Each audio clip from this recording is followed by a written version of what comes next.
It was late October, and I'd finally cleared my schedule enough to schedule a weekend getaway. Hunting had always been a way for me to clear my head and just get away from all the stresses of life. I'd rented a cabin deep in the woods that seemed perfect from the pictures online. The road leading to the cabin was a narrow dirt road. I pulled up to my cabin just as the sun was rising. The air was fresh, and the woods were dead silent, broken only by the crunch of my boots as I unloaded my bags from the car. A little too silent. I couldn't hear the birds chirping or squirrels running up and down the trees. Not even the leaves were rustling. It felt like the woods had been frozen in time. I shrugged it off and let myself into the cabin. It was modest, one room with a small kitchen, a creaky twin bed, and a fireplace. The place was dingy and dirtier than the pictures had shown, but it would do just fine. I unpacked, loaded my rifle, and headed out into the woods.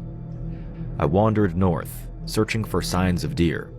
Hours passed, but I found absolutely nothing. I'd been hunting in this area before, and it had been full of all kinds of wildlife. Now, there didn't even seem to be any bugs chirping around. Gave me the creeps, but I pressed on, not wanting my trip to go to waste. Finally, when the sun was setting and just as I was about to turn back, I heard noises ahead.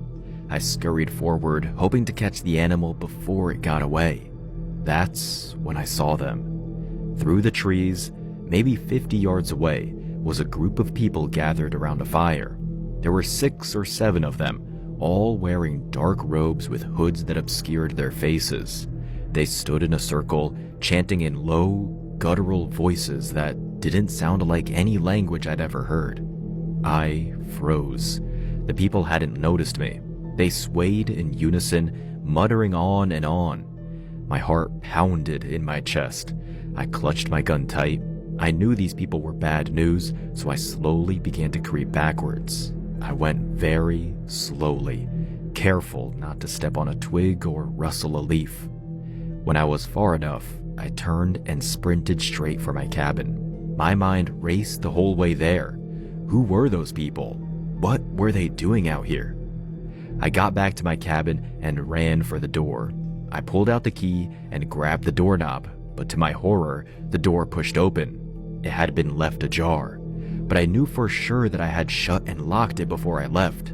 My stomach twisted as I stepped inside the dark cabin. I turned on the light and saw my bag had been overturned, the contents dumped along the floor.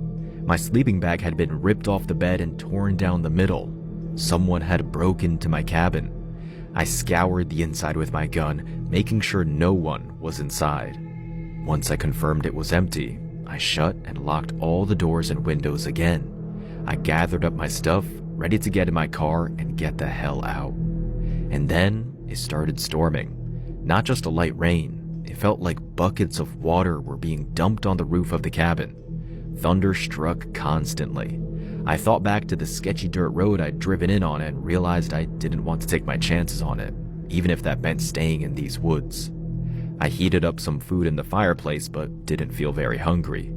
Every noise I heard outside made me jump, thinking of those weird, robed people and who could have broken into my cabin. Exhaustion started to catch up with me. I crawled into bed, still clutching my gun. My nerves wouldn't let me fully relax, but eventually, I fell asleep. I woke up to the sounds of voices. At first, I thought I was dreaming. The low chanting was faint, almost drowned out by the pounding rain in my ears. But as I sat up, it grew louder. I clutched my rifle and crept to the window. They were outside. The same group I'd seen in the woods was now standing in a loose circle around the cabin. Even through the rain and walls of my cabin, I could hear their guttural chants.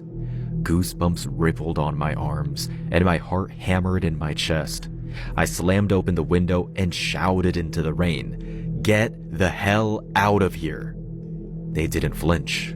They just kept chanting, "Get out of here or I'll shoot!"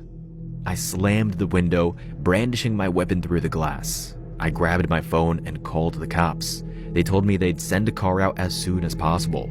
I spent an agonizing 20 minutes keeping an eye on the robed figures through the rain. About 5 minutes before the cops came, the figures disappeared into the woods. The cops came. They scanned the surrounding area but found no trace of the cult. They followed me back into town and assured me that it was probably just kids playing a prank on me. I want to believe him, but deep down I know something more sinister was going down that night.